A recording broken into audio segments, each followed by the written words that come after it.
katanya. Mereka menganggap bahwa ini tidak sesuai dengan konstitusi kita. Ya, tafsiran yang ada dua tafsiran tadi yang saya katakan, bukan tafsiran yang sebagaimana saya menafsirkan, tetapi tafsiran yang pokoknya kalau misalnya yang berbau Israel nggak boleh. Kira-kira seperti itu. Nah, ini kan tidak konsisten dengan yang tadi dikatakan oleh Mbak Siti Nurhalimah bahwa yang sebelum-sebelumnya kok nggak ada masalah, kok tapi sekarang tidak masalah, menjadi masalah. Nah, itu yang apa namanya terjadi kalau menurut saya. Baik, Prof. Jadi sebetulnya dari pemerintah pusat sudah konsisten ya dengan komitmennya yang dibuat ketika bidding sudah dilaksanakan, berkomitmen jadi tuan rumah juga. Cuman nih masalahnya ternyata ada di pemerintahan daerah. Cuman Prof, dari banyaknya penolakan dan isu tentang Israel ini sebetulnya di dalam pandangan hukum internasional, apakah dimungkinkan ada jalan tengah, Prof? Misalkan Israel tetap bermain di Piala Dunia U20, cuman tidak membawa benderanya atau tidak mengatasnamakan negaranya. Apakah hal tersebut dimungkinkan, Prof? Tentu dimungkinkan, bukannya tidak mungkin, tapi ini semua kan terpulang pada event organizer-nya. Ya, event organizer-nya menerima atau tidak, karena kan yang menyelenggarakan ini kan bukan Indonesia, kita hanya sebagai tempat venue, ya, venue-nya atau tuan rumahnya. Jadi yang kita harus pahami, ini ada dua organisasi nih istilahnya ya. Pertama adalah yang menyelenggarakan event tersebut, dan yang satunya lagi adalah tuan rumah. Yang menyelenggarakan event tersebut itu dia nggak punya wilayah tanah gitu. Ya, apakah itu FIFA ataukah misalnya Olimpiade dan lain sebagainya, nggak punya dia. Sehingga apa? Dia selalu menawarkan, ayo siapa yang mau. Nah, itu dilakukan dengan satu proses yang namanya proses bidding gitu. Nah, tetapi mereka juga punya aturan-aturan mereka sendiri. Siapa yang mereka akui, kadang-kadang juga di dalam mereka ini juga ada apa kepentingan politiknya ya. Karena apa? Ya layaknya sebagai sebuah negara begitu ya, kan tergantung dari pemerintahannya siapa dan lain sebagainya begitu ya. Jadi di mereka juga ada, ya kan. Nah, ketika mereka bidding, apa namanya membuka bidding ini siapa yang mau? Nah, itu yang kemudian ada negara-negara yang mengatakan oke, biasanya sih bukan negaranya, tetapi cabang olahraga di negara tersebut. Misalnya dalam hal ini PSSI atau misalnya Olimpiade nanti KOI ya, Komite Olimpiade Indonesia, dia akan ikut biddingnya. Oke, saya mau ikut.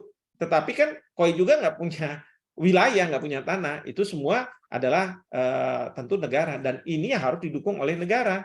Didukung oleh negara, oke, kalau misalnya KOI Indonesia, misalnya dia mau bidding Olimpiade, oke, silahkan bidding, nanti kita akan fasilitasi negara-negara ini. Karena yang punya tanah wilayah itu adalah negara. Bahkan kalau misalnya kita lihat antara pemerintah pusat dengan pemerintah daerah, sebenarnya yang punya stadion itu pemerintah daerah, bukan pemerintah pusat. Pemerintah pusat sih nggak punya apa-apa gitu ya. Saya selalu bilang nih, saya sekarang rektor di Universitas Jenderal Ahmad Yani. Sebagai rektor, saya nggak punya ilmunya, saya nggak punya dosennya, saya nggak punya mahasiswa. Ya, kenapa? Karena itu semua ada di fakultas, di dekan. Kalau rektor ini, ya kalau misalnya katakanlah dekannya nggak mau tunduk sama rektornya, ya dia jadi rektor, kan? Nanti yang punya ilmunya siapa? Ketua prodi, gitu kan? Mahasiswa dosen ya punya ketua prodi, gitu kan? Nah, ini yang ada dalam konteks ini ada dua entitas. Nah, tentu Indonesia bisa mengajukan. Mungkin itu yang dilakukan oleh Pak Erick Thohir, ya, disampaikanlah ke FIFA pada waktu bertemu. Tapi dari FIFA-nya mereka berkeras, nggak mau, pokoknya harus kayak begini. Kalau nggak mau ya sudah, gitu kan? Karena apa? Kamu udah taken agreement kan? Nah, kira-kira seperti itu. Mungkin saya juga nggak tahu ya prosesnya seperti apa. Pak Erick Thohir tentu tidak menceritakan secara lugas seperti apa. Tetapi kalau misalnya kita bisa bayangkan, kira-kira seperti itu. Karena dari sisi mereka dia bilang take it or leave it. Dan si FIFA-nya ini bilang kalau kamu Indonesia nggak terima, ya sudah saya pindahin aja ke tempat lain, nggak ada masalah kok, ya kan? Nah, memang kerugian kita adalah kalau misalnya dipindah, maka timnas kita itu tidak bisa bermain karena timnas kita itu bermain karena kita sebagai tuan rumah.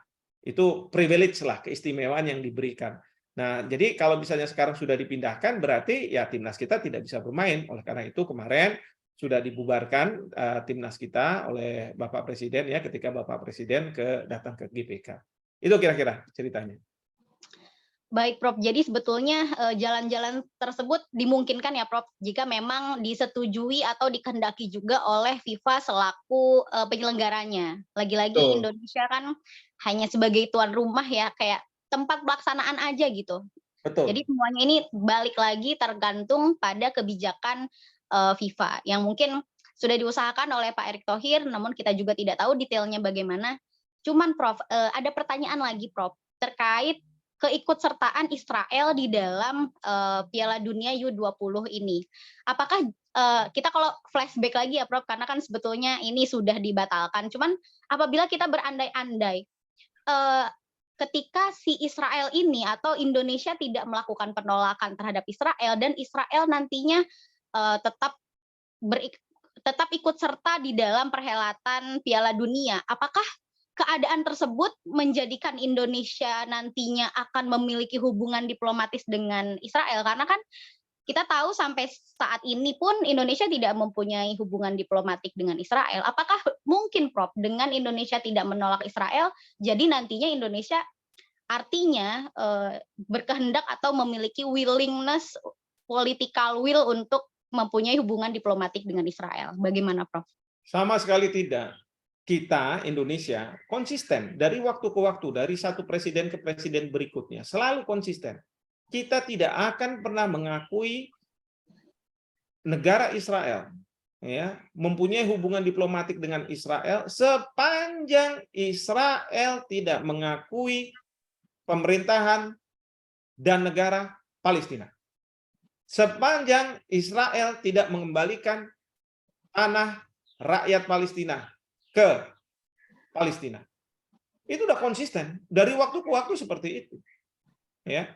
Kita mungkin berbeda dengan mungkin ya Mesir atau Yordania. Pada suatu ketika mereka tidak mau punya hubungan diplomatik. Ya. Tapi kemudian mereka bilang, enggak, kita punya hubungan diplomatik, tapi kita tetap memperjuangkan rakyat Palestina melalui hubungan diplomatik ini dengan Israel. Ya itu cara mereka, kan boleh. Setiap negara, setiap pemerintahan tentu punya cara mereka masing-masing. Nah kita Indonesia, kita bilang tidak.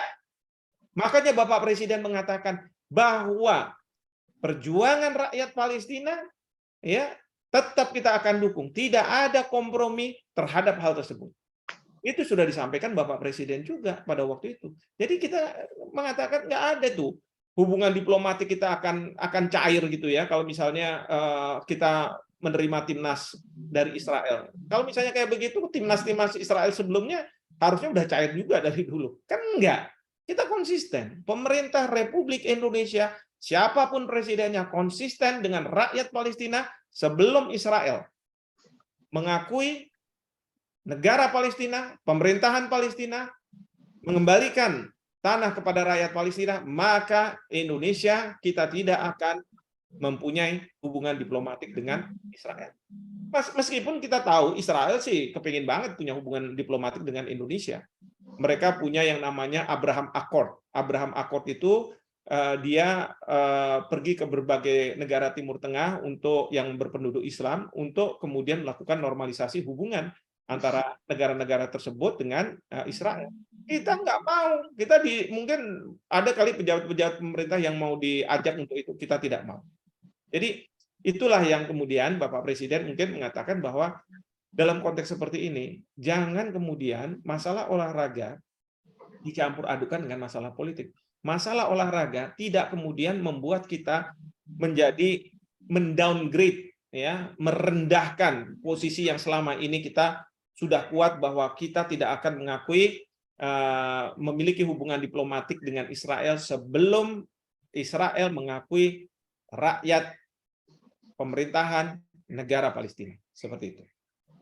Baik, Prof. Jadi sebetulnya posisi negara Indonesia ini sangat jelas ya, Prof, dengan komitmennya bahwa kita dengan tegas menolak Israel secara lembaga negara, secara kenegaraan gitu. Karena memang kita sama-sama tahu bahwa Israel melakukan gencatan senjata yang begitu serius terhadap Palestina. Jadi ini tidak ada sangkut pautnya dengan kita menerima Israel atau tidak. Kita tetap menolak tindakan Israel terhadap Palestina dan kita mendukung Palestina.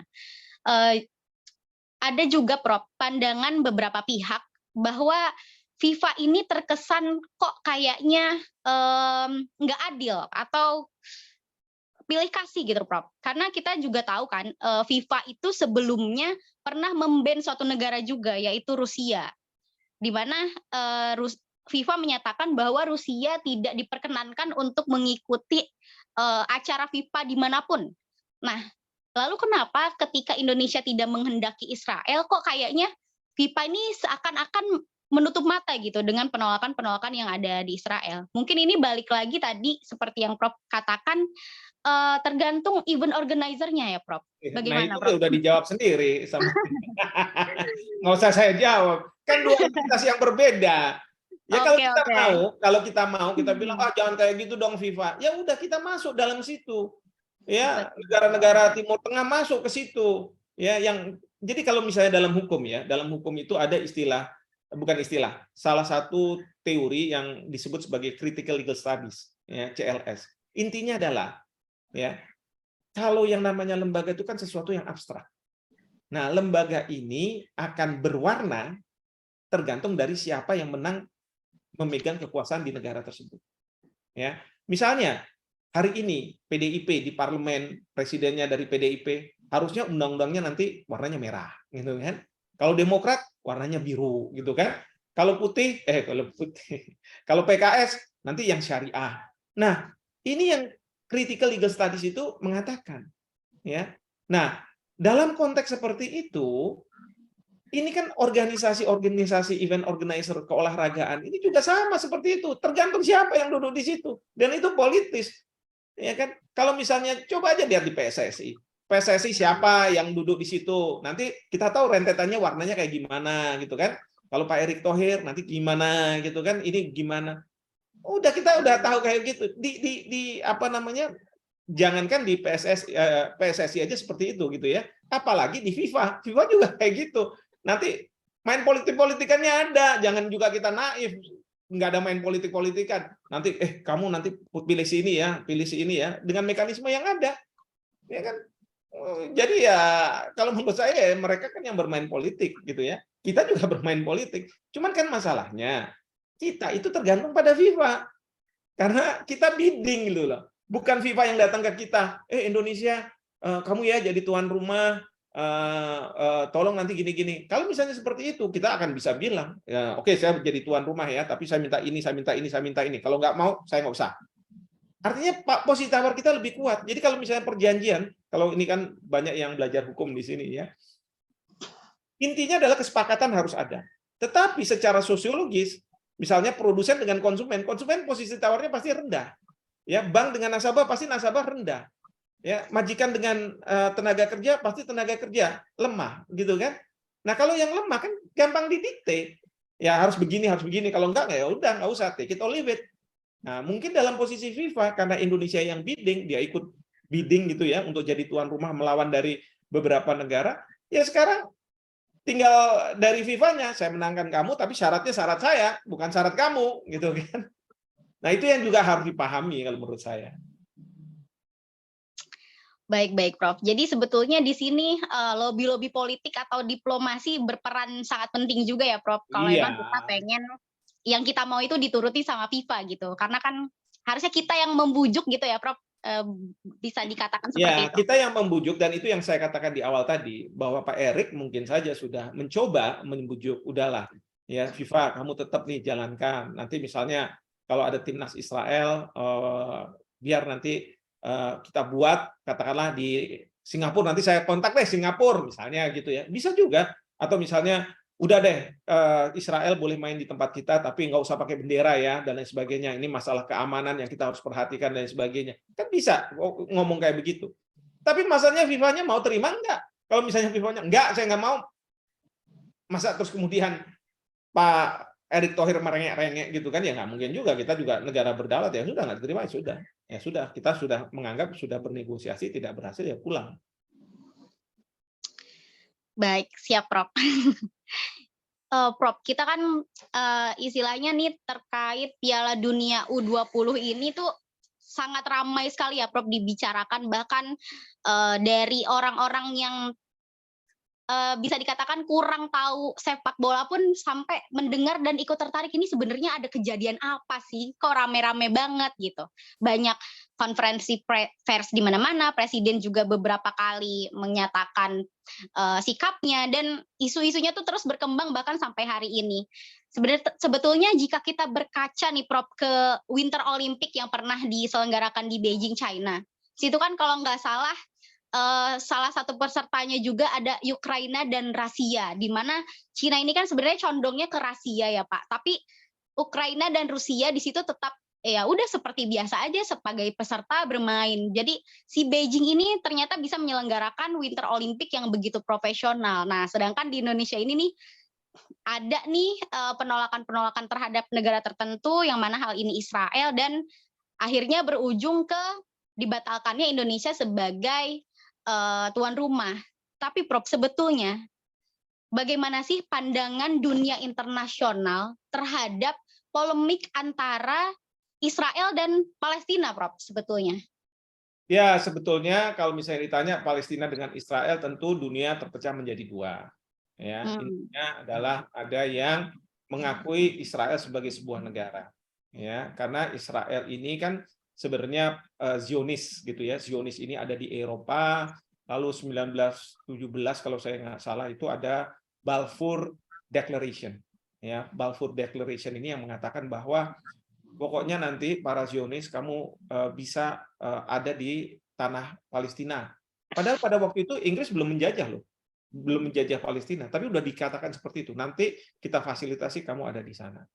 Nah, terus kemudian ya ceritalah, pokoknya Inggris kemudian menjajah dan lain sebagainya, dan kemudian tahun 1948 difasilitasilah negara Israel untuk berdiri, ya, dan kemudian diakui oleh sejumlah negara. Dan ingat ya, ini kita bicara soal Yahudi dengan Israel, itu sesuatu yang berbeda. Orang Yahudi itu belum tentu warga negara Israel.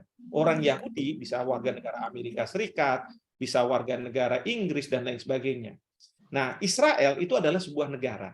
Di Israel tidak hanya orang-orang Yahudi yang beragama Yahudi, tetapi juga beragama Muslim ada, yang beragama Kristiani juga ada, ya, di negara Israel. Itu yang kita harus pahami. Jadi harus dua hal yang berbeda. Nah, jadi kalau misalnya dalam konteks negara Israel, mohon maaf, kalau kita bicara dalam konteks Israel, itu yang difasilitasi memang atas permintaan orang-orang Zionis gitu ya, yang ada di Eropa. Dan pada waktu itu juga di Eropa terjadi ini ya, Holocaust gitu ya, orang-orang Yahudi yang dibunuh, digenosidakan oleh Jerman Nazi ya. Karena pada waktu itu dianggap sebagai Yahudi itu haram sifatnya. Jadi nggak boleh ada di bumi ini, tidak boleh bersentuhan dengan orang-orang Jerman. Maka mereka mau salah nggak salah, pokoknya kalau kamu orang Yahudi masuk ke kamp konsentrasi, kamu akan dibuat kelaparan, kamu akan disuruh kerja, kamu akan dimatikan. Itu yang namanya genosida, ya kan? Karena apa? Mengharamkan satu suku bangsa atau bangsa. Nah, kira-kira seperti itu. Pokoknya udah dihabisin, ya. Nah, karena peristiwa itu setelah Perang Dunia, banyak orang-orang Yahudi yang ketakutan akhirnya lari ke negara yang namanya Palestina. Jadi ada eksodus besar-besaran. Mereka masuk. Nah, mereka ini kemudian juga kan punya kerabat-kerabatnya di Eropa, di Amerika, dan lain sebagainya. Dan kita tahu seperti negara Amerika Serikat, yang menguasai ekonomi di Amerika Serikat itu adalah orang-orang Yahudi. Lawyer-lawyer terbaik orang Yahudi, dokter-dokter yang terbaik ya orang Yahudi, dan lain sebagainya, pengusaha-pengusaha orang Yahudi gitu ya. Tapi warga negara Amerika Serikat. Nah, sehingga apa? Ketika misalnya Presiden Amerika Serikat itu akan maju sebagai presiden, kan butuh duit itu. Nanti mereka kasih donasi besar-besaran. Tapi dibisikin, nanti kalau kamu jadi presiden tolong ya bantu nih Israel. Ya, kamu harus akui dan lain sebagainya. Nah, itu satu sisi, ya. Di sisi lain tentu ada yang mengatakan bahwa sebenarnya ini tanah Palestina adalah tanah orang-orang Palestina. Bahkan dulu namanya Trans-Palestine. Sebelumnya ada lagi cerita dan lain sebagainya. Begitulah. Ya. Nah, terus kemudian gara-gara Balfour Declaration, gara-gara Inggris menjajah, lalu Inggris yang memfasilitasi ya orang-orang Yahudi ini masuk mendirikan negara Israel. Yang Palestina itu kehilangan tanahnya. Belum lagi pemerintah di Israel ini, katakanlah dia tadinya cuma sedikit ya dikasih tanah gitu ya sama Inggris, tapi kemudian mereka mengakuisisi tanah-tanah yang ada yang dimiliki oleh orang-orang Palestina. Memang orang Palestina mungkin dari segi penghidupan kurang beruntung ya. Lalu dibeli tanahnya, dibeli, ya kan? Sama kok di Indonesia juga kayak begitu. Jakarta, mohon maaf ya, orang Betawi itu hilang tuh tanahnya. Kadang-kadang orang Betawi sekarang udah di Depok semua, nggak di Jakarta kebanyakan. Ya kan? Kenapa dibeli dari ya macam-macam negara. Nah ini dibeli sama pemerintah Israel, dibeli sama Israel. Bahkan kemudian setelah dibeli sama pemerintah Israel, dibuat pemukiman untuk orang-orang Israel. Jadi orang-orang dari Eropa datang dan lain sebagainya. Silakan, pokoknya kamu kalau orang Yahudi silakan kamu masuk. Jadi warga negara kami, nanti kami siapkan tanah dan lain sebagainya. Nah itu yang menurut negara-negara Islam, negara-negara di sekitar, termasuk Indonesia, kita anggap sebagai itu namanya pendudukan, dan pendudukan tidak beda dengan yang namanya penjajahan. Maka kita lawan, kita nggak mau seperti kayak begitu itu. Nah, jadi ada dua pandangan. Nah, kita Indonesia sudah mengakui Palestina sebagai sebuah negara. Buktinya apa? Kita punya kedutaan besar Palestina di Indonesia ada. Kita sudah punya hubungan diplomatik. Walaupun syarat negaranya, kalau misalnya kita lihat dari hukum kebiasaan internasional atau Montevideo Convention, itu kan ada 4. Harus ada penduduk, harus ada teritori, harus ada pemerintahan, dan harus punya kemampuan untuk melakukan hubungan dengan negara lain. Nah, dari 4 ini, Palestina itu hanya cuma 3 yang dipenuhi. Pertama, penduduk ada. Kedua, nah ini dia, teritori yang nggak ada. Ketiga, pemerintahan ada. Kita berhubungan kok sama Presiden Mahmud Abbas gitu ya. Nah, yang terakhir juga bisa melakukan hubungan diplomatik, kan tidak ada masalah kita sama Palestina. Ya, jadi dia kita anggap sebagai sebuah negara. Tapi tanahnya gimana? Dia kan nggak punya tanah. Tanahnya lagi diambil sama Israel. Nah, itu yang kita perjuangkan supaya tanah itu bisa kembali ke pemerintah Palestina dan rakyat Palestina. Nah, jadi ini ada dua pandangan. Ya. Nah, sementara Amerika Serikat sudah mengakui. Nah, karena sudah mengakui, kan tergantung juga nih, negara-negara di dunia ini, mohon maaf ya, nggak ada itu namanya hukum internasional, kayak terus pengadilan siapa yang benar, siapa yang salah. Yang ada seperti hukum rimba, siapa yang kuat, dialah yang menang. Ya. Jadi Amerika Serikat CS ini, itu yang kemudian berhasil mendudukkan misalnya Israel di kursi Perserikatan Bangsa-Bangsa sebagai anggota. Dia menganggap sebagai itu sudah negara, udah diakui. Sementara kita yang negara berkembang, mayoritas beragama Islam gitu ya, atau yang Mesir dan lain sebagainya, kita tidak bisa mendudukkan Palestina sebagai sebuah negara di PBB itu. Ya. Kita juga jangan naif juga. PBB itu kayak DPR juga, tergantung siapa yang punya warna di sana. Ya. Jadi jangan terus kemudian kita bilang, oh kalau FIFA netral, kalau PBB netral, saya bilang nggak mungkin kayak gitu itu. Ya, justru kita harus melawan. Makanya kita negara-negara berkembang, kalau kita sudah punya kemauan, kita harus melawan. Saya selalu ingatkan sama mahasiswa saya. Contoh tuh Pak Mokhtar Kusumaatmadja. Kalau misalnya kita nih mau bisa negara kepulauan, mana ada negara-negara itu menyerahkan ke Indonesia. Nih kamu konsep negara kepulauan. Enggak. Kita tuh harus hebat, kita harus bersuara seperti Pak Mokhtar, sampai kemudian ikut dalam berbagai conference, sampai kemudian membuat ketentuan di dalam UNCLOS bab 4, ya, part 4, bagian 4 itu tentang archipelagic state. Kalau nggak kayak begitu nggak akan diterima, nggak bisa. Makanya saya bilang, orang-orang Indonesia jangan main di dalam negeri saja, main di luar negeri. Kita warnai warna Indonesia, itu yang harusnya kita lakukan. Begitu. Jadi mohon maaf nih agak sedikit menggebu-gebu nih kalau udah kayak begini nih Indonesia kita harus muncul. Sepakat, Prof. Alhamdulillah. Iya. Iya, jangan kita dikit-dikit masuk dalam negeri. Capek saya bilang tuh ngurusin dalam negeri aja. Kita harus bangunin negara ini, tunjukkan bahwa kita ini Indonesia. Kita bisa punya warna, ya kan? Tapi caranya kita harus tahu. Jangan main, oh FIFA berpolitik, kita juga harus berpolitik. Harusnya boleh dong. Orang dia yang punya kok gimana saya bilang. Ya, kecuali kita masuk ke FIFA. Ya orang-orang kita sama orang-orang yang sepemahaman sama kita lawan ini. ya. Maka kalau misalnya Anda baca Google itu pidato pengukuhan saya tulis tuh hukum internasional dalam konflik kepentingan negara berkembang dengan negara maju. Ya, kita harus punya perspektif Indonesia terhadap hukum internasional seperti itu. Gitu jawaban saya. Siap, Prof. Semangat sekali dan semangatnya terasa juga, Prof. Kesini kita ikut menggebu-gebu juga nih. Terima kasih. Dan saya lihat teman-teman di Zoom juga antusiasnya begitu luar biasa nih, Prof. Dari tadi sudah banyak yang menuliskan beberapa pertanyaan di kolom chat, baik itu langsung to everyone, bahkan kepada saya pribadi pun, karena mungkin belum saya bacakan dari tadi, ini banyak sekali, Prof, pertanyaan. Izin mungkin beberapa pertanyaan saya bacakan ya, Prof. Mungkin ada beberapa pertanyaan yang tidak bisa dibacakan juga ya Bapak Ibu, karena memang tadi sudah sempat dibahas juga oleh Prof ternyata. Dan jadi ini izin akan saya bacakan beberapa pertanyaan yang belum sempat tadi dibahas nih. Izin, ini ada beberapa pertanyaan dari, banyak sekali ini pertanyaannya. Tentang Israel dan Rusia itu tadi sudah ya.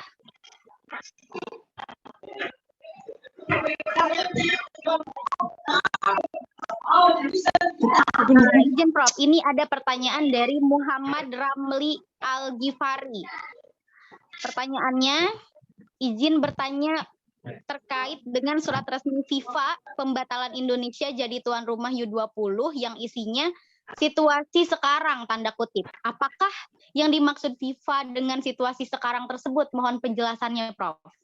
Ya, yang disebut sebagai situasi sekarang atau current circumstances itu ya mungkin ya apa yang terjadi di Indonesia, ya, keramaian-keramaian, kegaduhan yang ada di Indonesia. Dan FIFA juga tahu juga kalau misalnya ada penolakan dari kepala daerah, gubernur gitu ya, kan ujung-ujungnya pemerintah pusat kan gimana? Dia nggak punya tanahnya ada di kepala daerah kok. Mungkin dia juga berpikir juga, wah ya nggak mungkin lah kalau misalnya kayak begini kalau ada penolakan, ya. Walaupun saya selalu mengatakan harusnya kepala daerah itu tegak lurus ke atas dengan pemerintah pusat. Kalau dia tidak tegak lurus berarti ya bisa menjadi negara sendiri dong kalau kayak begitu, suka-suka dia nggak bisa, ya. Apalagi kalau misalnya pemerintah sudah harus memutus. Saya masih ingat ya di mana ya, di Inggris atau di Amerika Serikat ada kata-kata yang bagus juga, ya.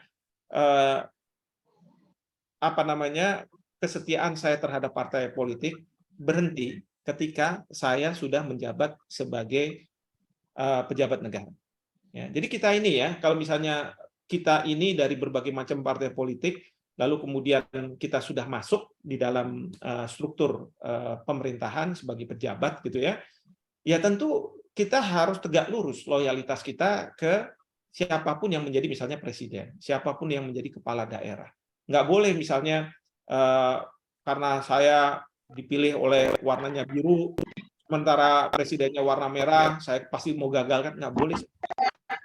Sekali lagi, kesetiaan kita terhadap partai politik akan berhenti ya pada saat kita masuk ke pemerintahan. Kalau saya nggak salah itu Presiden Bush tapi yang senior ya, dia mengatakan seperti itu. Ya. Itu menurut saya itu harusnya seperti itu yang dipedomani di Indonesia. Kalau tidak kayak begitu, kita nggak akan pernah maju.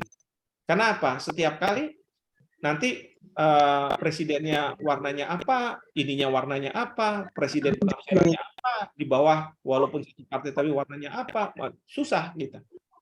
Ya, kita tegak lurus saja dengan apa yang diperintahkan oleh presiden. Nah, ini yang ketika kita zaman Pak Harto dulu, ya bukannya mau membanding-bandingkan, kalau zaman Pak Harto kan, Pak Harto membuat sistem kekuasaan negara ini, walaupun kita punya macam-macam lah DPR dan sebagainya, seperti kayak sistem militer.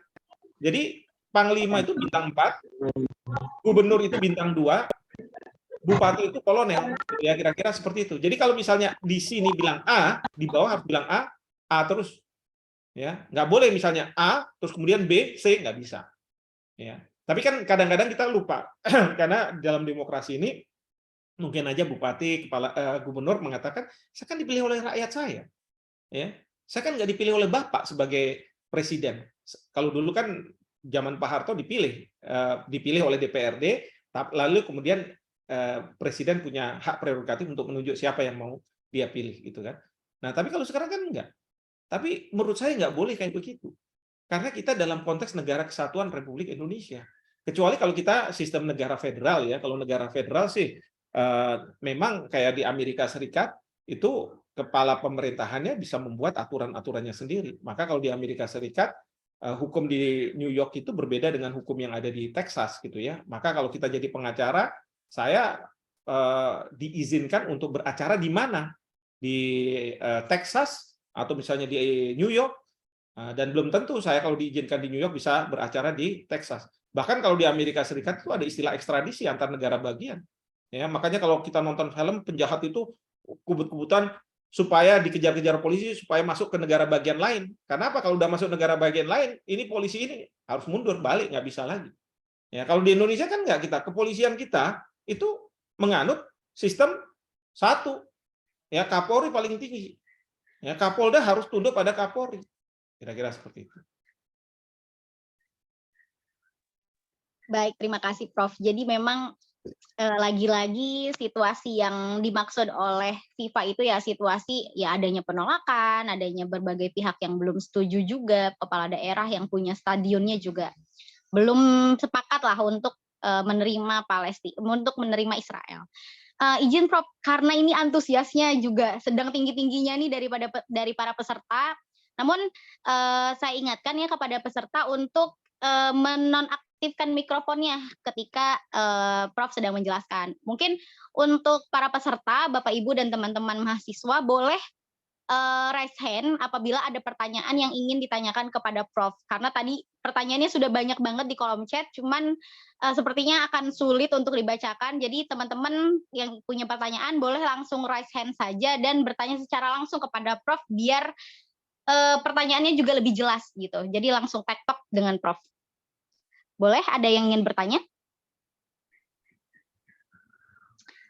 Oke, jadi kalau bertanya secara langsung malu-malu sepertinya Prof, tapi di kolom chat ramai sekali. Iya kan, netizen kan harus kayak begitu. Yaudah, coba saya izin bertanya Kak. Ya, silakan. Silakan. Dengan perkenalkan nama saya Adam Dedi. Dari instansi mana Bapak? Dari instansi ini ya, Universitas Muhammadiyah Tangerang. Terkait masalah hukum internasional ini ada yang ingin saya tanyakan terkait FIFA. Tadi kan Profesor berkata bahwasanya terkait pembenetan atau penolakan tim lain untuk ikut kompetisi itu tergantung dari event organizer yang menyelenggarakannya. Ya. Nah, yang jadi pertanyaan kepada saya adalah apabila seandainya event organizer itu menolak sebuah keikutsertaan negara dalam ikut berkompetisi, namun FIFA tidak sepakat, apakah FIFA tersebut memiliki hak untuk mensanksi event organizer tersebut atau enggak mengganti orang-orang yang ada di dalam event organizer tersebut. Nah, apabila hal tersebut dapat dilakukan, ya berarti orang-orang yang terdapat di dalam event organizer tersebut sebenarnya ya nggak jauh dari kaki tangan dan antek-anteknya FIFA doang dong dalam melaksanakan agenda politiknya di dalam ranah olahraga. Sekian dari saya. Wassalamualaikum warahmatullahi wabarakatuh. Waalaikumsalam warahmatullahi wabarakatuh. Nah ini ya jadi gini, ini kan saya nggak tahu ya cerita yang mau dimaksud nih apa nih, misalnya antara FIFA dengan PSSI misalnya gitu kali ya. Antara event organizer dengan FIFA-nya.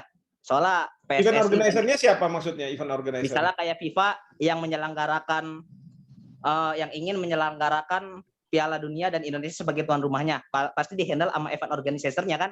Nah, event organizer-nya itu yang saya maksud itu, nah diisinya sama orang-orang FIFA apa bukan? Dan ketika misalnya event organizer itu misalnya menolak sebuah negara dan ternyata FIFA nggak setuju, atau enggak event organizer tersebut itu sepakat, nah apakah FIFA bisa intervensi di dalamnya gitu?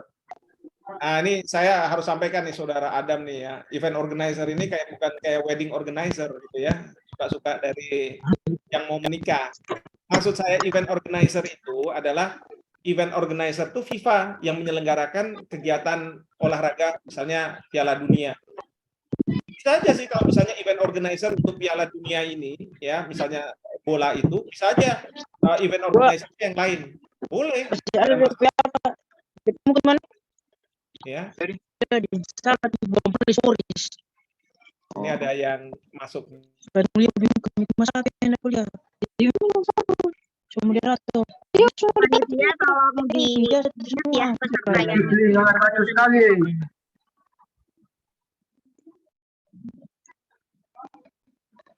nah yang bisa nih. Ada terus sekarang. Maaf Prof masih ke-mute. Ini yang bicara saja yang muncul. Mohon maaf. Itu Ya. dari DP. Oke. Jadi Moderator nih. Kipi. Saya mau punya mana di mana? Lainnya. Oke, jadi kayak misalnya ya, event organizer ini kan bukan kayak wedding organizer. Misalnya kita mau menikah terus kemudian kita cari event organizer, bukan. Maksud saya event organizer ini organizer event olahraga. Ya, kalau misalnya di dalam konteks kita bicara misalnya sepak bola itu ada FIFA.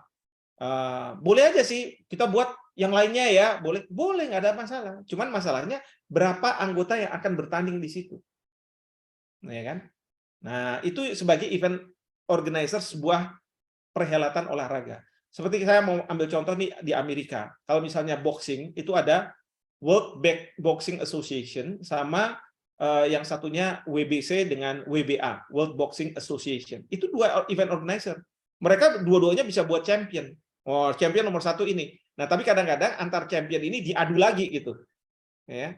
Atau misalnya di dalam pertandingan football Amerika itu, American football, itu ada yang namanya American Football Association, AFA, sama apa namanya yang satu lagi gitu ya. Itu biasa kayak begitu. Nanti ada muncul apa namanya championnya nanti dilawankan, ya kan? Nah, jadi kalau misalnya kita bicara soal FIFA itu sebagai event organizer bola, ya, dia punya nih anggotanya sekian banyak, misalnya begitu kan? Dan anggotanya itu tidak didasarkan pada negara, tetapi didasarkan pada national team, ya, seperti PSSI. Persatuan Sepak Bola Indonesia. Nah, terus kemudian yang mana lagi? Jadi dia membawa bendera dari negara, ya, timnya, tim nasional itu, maka disebut sebagai national team. Nah, kemudian national team ini selain dia mempersiapkan tim yang untuk berlaga, tetapi dia juga bisa menjadi tuan rumah. Ya, jadi bukan event organizer nanti di bukan, dia sebagai organizer untuk menjadi tuan rumah. Nah, pada waktu dia jadi tuan rumah itu tentu ya tergantung dari perjanjian antara FIFA dengan tuan rumah tersebut. Maunya gimana dan lain sebagainya. Ya kan? Nah, terus kemudian FIFA menyelenggarakan semua bermain. Ya, nanti masuk ke babak kualifikasi. Kalau misalnya sekian-sekian. Nah, itu masuk tuh. Kebetulan semuanya itu di antara anggota FIFA itu ada timnasnya Israel. Nah, kita sih selalu berdoa mudah-mudahan timnas Israel di babak penyisihan nggak masuk, mudah-mudahan babak penyisihan nggak masuk gitu kan, supaya apa? Supaya nggak ikut. Kalau nggak ikut nggak ada masalah ini, langsung jalan. Tapi kok kenyataan berkendak lain gitu kan, bahwa Israel masuk di dalam babak berikutnya sampai ke babak di mana dia harus bertanding di Indonesia. Kan biasanya seperti kayak Piala Dunia yang umum ini, biasanya kan antar region, Indonesia lawan mana, Qatar, Indonesia lawan ini. Nanti kalau misalnya poinnya udah dapat berapa, oke, Indonesia masuk kualifikasi. Perhelatan Piala Dunianya itu nanti sendiri di negara tertentu yang ditentukan oleh FIFA gitu. Mudah-mudahan paham ya yang saya sampaikan ini. Oke, siap-siap. Berarti izin menanggapi bentar ya terkait jawaban yang tadi disampaikan oleh Prof ya. Berarti secara tidak langsung salah satu alasan yang menyebabkan mengapa Indonesia yang dibanned oleh FIFA ketika Indonesia itu menyuarakan haknya dalam mengimplementasikan cita-cita yang terdapat di undang-undang dikarenakan Indonesia tidak memiliki kekuatan politik yang sangat kuat di dalam ranah internasional ya, Prof ya. Ya karena saya kayak gitu juga. Wah, ini harus cerita dari awal lagi. Ya udah deh. Ya salah saya kayak begitu. Nanti soalnya Anda ngambil seolah-olah kata-kata saya, padahal itu nggak yang saya cerita. Iya, tadi saya nyimak juga sih. Prof juga ngomong kayak gitu. Soalnya saya Ya, pernah baca di dalam menurut yang saya George katakan Soros sama begini, Robert Jackson kan ya, salah satu tolak ukur yang menyebabkan negara itu didengar kalimatnya di dalam ranah hukum internasional dikarenakan dia memiliki sistem militer yang sangat kuat, sehingga apa yang dia ucapkan itu dapat didengar dan diinikan kehendak kayak gitu oleh dunia internasional. Itu sebabnya kenapa kita harus bermain di daerah internasional. saya nggak bilang gitu. Saya katakan ya, organisasi seperti FIFA ini seperti juga organisasi negara. Siapa yang duduk di pemerintahan itu tergantung dari kita bersaing. Kan partai politik bersaing. Ya, misalnya kemarin Pak SBY Demokrat, ya, warnanya biru gitu kan. Tapi kalau misalnya nanti Demokrat sudah kalah, masuk PDIP, Pak Jokowi, warnanya gimana gitu. Nah, kalau kita bicara bersaing itu di FIFA juga kayak begitu. Nah, ide saya adalah kalau kita mau kasih warna ke FIFA, kita masuk ke sana. Bukan karena kekuatan militer dan lain sebagainya, bukan, kita masuk di dalam pengurus gitu loh. Ini kan juga negara ini kan juga kayak pengurus juga. Bisa hari ini Demokrat, bisa PDIP, bisa PKS dan lain sebagainya. Dan itu beda-beda. Ya kan kayak misalnya Pemda DKI di bawahnya Pak Ahok, ya kan, misalnya apa itu yang Hotel Alexis nggak ditutup, yang penting dipajekin. Tapi kalau di bawahnya Pak Anies, karena Pak Anies didukung oleh PKS, enggak. Ideologi dari Islam itu kalau kita melihat ada kemungkaran dan lain sebagainya, ya kita harus hilangkan, harus habiskan. Makanya ditutup. Ya, itu yang dalam ilmu hukum itu disebut sebagai teori critical legal studies, CLS. Jadi yang menentukan hukum itu adalah siapa yang memenang, ya, yang memenangi pertarungan politik untuk kemudian dia jadi penguasa. Gitu. Demikian. Baik, terima kasih Prof atas jawabannya. Sepertinya sudah cukup jelas ya, Mas Adam. Jawabannya sudah sangat komprehensif juga tadi dirunut dari secara historis dan tadi dianalogikan dengan begitu jelas juga. Untuk lebih lanjut, mungkin kita akan diskusi secara personal suatu hari nanti. Terima kasih, Prof. Baik, terima kasih Mas Adam, terima kasih Prof atas jawabannya. Mungkin izin Prof satu pertanyaan lagi ya. Ini udah ada yang raise hand soalnya. Karena teman-teman mengingat waktu Prof juga sangat terbatas, jadi sebetulnya ini kita sangat senang sekali, sangat merasa terhormat Prof mau meluangkan waktunya nih sama kita, karena waktunya Prof ini juga sangat terbatas. Mungkin izin satu pertanyaan lagi ya Prof, sebelum kita akhiri, silahkan ini username-nya NFS, boleh menonaktifkan mikrofonnya, silahkan bertanya. Sudah raise hand.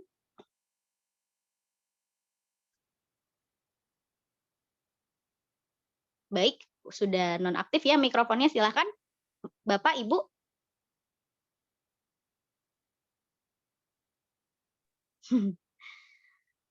Apakah cukup? Ibu Silakan. atau Bapak NFS ini ada yang ingin ditanyakan? Karena sudah raise hand dari tadi ini, sepertinya ada yang ingin ditanyakan. Jika tidak ada, mungkin kita akhiri diskusinya sampai di sini, mengingat Prof juga waktunya terbatas, ada giat lain di lain tempat. Mungkin izin Prof sebelum kita akhiri, ada sepatah dua patah closing statement terkait tema yang kita bahas pada sore hari ini. Silakan Prof. Ya, yang pasti begini. Pertama adalah memang kalau kita bicara konstitusi, kita tidak mungkin ya ada penafsiran, ya, ada penafsiran terhadap konstitusi. Nah, saya harus akui bahwa penafsiran saya belum tentu juga diikuti oleh banyak orang, ya kan. Nah, yang kedua, apapun perbedaan itu, ujungnya adalah pemerintah yang harus mengambil keputusan. Ya, mana tafsir yang menurut pemerintah harus diambil sebagai keputusan.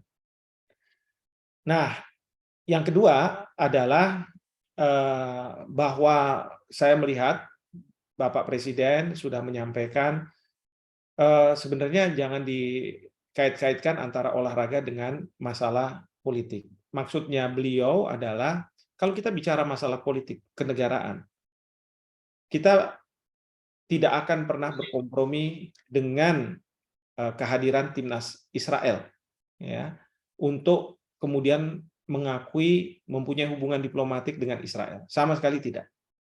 Maka beliau mengatakan, saya tidak akan campur adukan. Ya.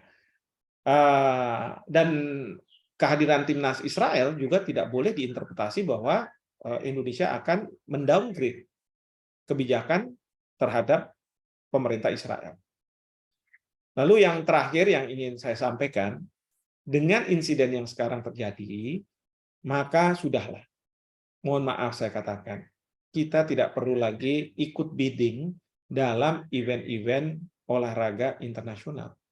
Karena event-event olahraga internasional yang melibatkan banyak negara secara keseluruhan, ya, tidak seperti Asian Games kan cuma Asia saja, ya, tapi seluruh di mana ada Israelnya di situ, jangan kemudian kita ambil, jangan kemudian kita melakukan harapan-harapan bahwa mudah-mudahan Israel nggak menang gitu ya. Kalau nggak menang kan kita bisa menyelenggarakan, nggak, ya. Jadi itu yang harus kita ambil sikap kita, ya, sampai kemudian mungkin suatu hari nanti ketika Israel sudah mengakui negara Palestina, rakyat Palestina punya tanahnya, lalu kita melakukan hubungan diplomatik, maka ya sudah, kita baru bisa ikut di dalam bidding-bidding di mana kita bisa jadi tuan rumah. Lain halnya dengan Taiwan, ya. Kalau Taiwan kan hampir semua negara sepakat, ya, bahwa Taiwan itu bukan sebuah negara, sehingga mereka boleh dikata tidak diikutsertakan mewakili tim nasionalnya, karena tim nasional yang akan ikut adalah People's Republic of China. Karena kalau di Cina itu kan sebenarnya cerita tentang ada satu Cina tapi ada dua kepengurusan. Satu yang disebut sebagai People's Republic of China yang hari ini menguasai wilayah yang sangat besar dari Cina. Yang satunya lagi Republic of China yang dulu pernah menguasai, tapi karena terdesak oleh Partai Komunis mereka lari ke Taiwan, maka itu yang disebut sebagai Republic of China. Dua-duanya sekarang eksis, dua-duanya merasa bahwa mewakili Cina, tapi yang diakui oleh banyak negara itu adalah PRC, People's Republic of China. Jadi seperti itu, ya. Jadi kita nggak usahlah bermimpi bahwa kita akan menyelenggarakan Olimpiade dan lain sebagainya. Karena kalau kita bermimpi sampai sana, tidak akan mungkin terrealisasi kalau misalnya kondisinya masih seperti ini di Indonesia. Saya rasa itu sebagai penutup saya. Mbak Siti Nurhalimah, terima kasih sudah memberi kesempatan untuk saya berbicara dalam forum ini dan memberikan pemahaman-pemahaman. Saya bukan penggemar bola, saya bukan juga dari partai politik, dan saya juga tidak punya kepentingan apapun, ya. Saya hanya menyuarakan apa yang saya pahami secara akademis. Saya rasa itu. Terima kasih. Assalamualaikum warahmatullahi wabarakatuh. Waalaikumsalam warahmatullahi wabarakatuh. Jadi teman-teman semuanya, tadi sebagaimana yang udah Prof katakan bahwa Indonesia sebetulnya nanti ke depannya udahlah nggak usah bermimpi untuk menjadi tuan rumah bagi penyelenggaraan event olahraga internasional karena udah pasti ada Israelnya. Dan jangan kayak udahlah semoga aja Israel nggak lolos, nggak bisa kayak gitu. Karena emang harus kita berkomitmen dari awal kalau emang kita sudah menyatakan agreement untuk menjadi tuan rumah ya harusnya konsisten. Dan jika memang tidak sanggup ya harusnya kita dari awal tidak usah ikut bidding dan lain sebagainya. Demikian. Dan teman-teman semuanya kita sama-sama mengucapkan terima kasih yang sebesar-besarnya kepada Prof karena kita sama-sama tahu keilmuan Prof terutama di bidang hukum internasional sudah tidak diragukan lagi dan kita pun sangat senang mendengarkan perspektif dari sisi akademisi yang tidak melihat atau tidak condong ke politik manapun, di kepentingan manapun, ini murni berdasarkan pandangan akademisi dari Prof, keilmuan Prof terutama kaitannya dengan hukum internasional. Sebagaimana hukum internasional ini erat kaitannya dengan isu yang sedang kita bahas di sore hari ini. Kami dari panitia, dari Juris Police Institute tentu saja sangat bangga dan sangat terkesan dengan kesediaan Prof mengisi acara kita pada sore hari ini. Teman-teman semuanya juga saya rasa sangat antusias.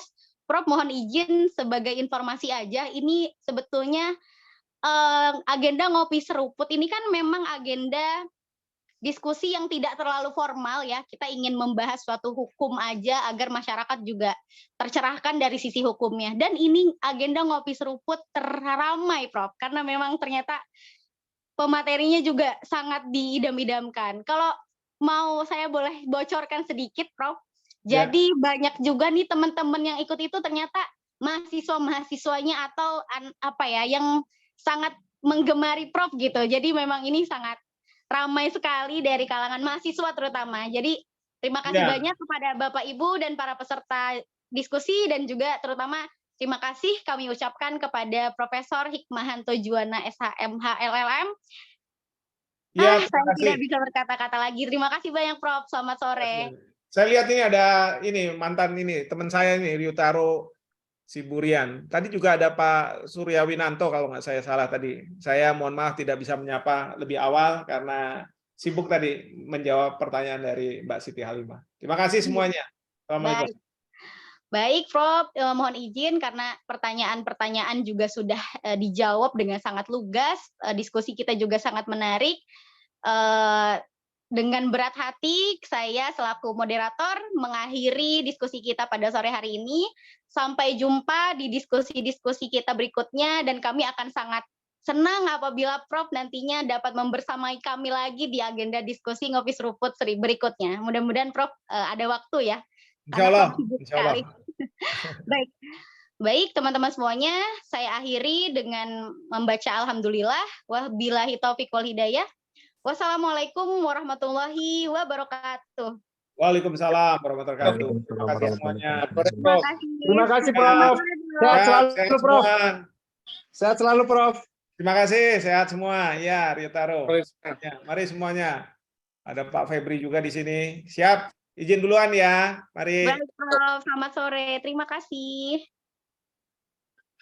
Kepada teman-teman peserta diharapkan untuk men-screenshot ini layar Zoom-nya karena nanti screenshot layar Zoom-nya dapat digunakan untuk form absensi ya. Nanti panitia akan mengirimkan form absensi di WA group. Jadi teman-teman bisa mengisi form absensi di dalamnya. Nanti teman-teman diminta untuk mengisi nama, asal instansi, dan juga screenshot bukti menghadiri diskusi kita pada sore hari ini.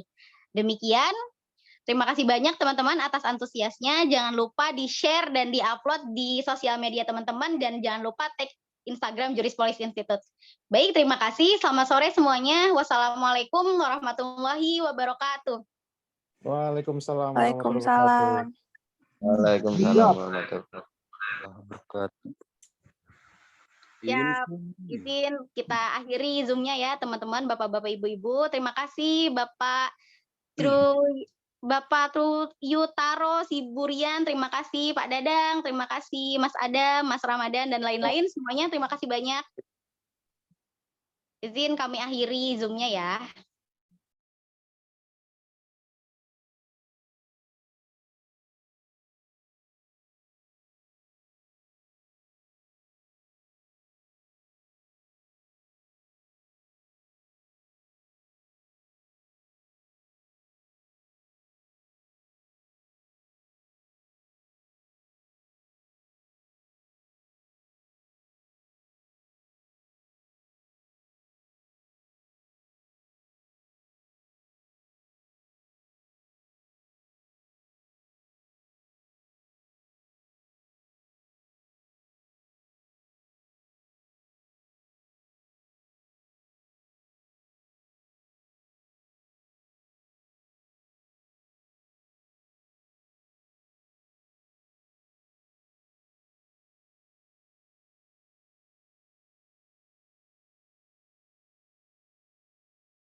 Bubar lagi.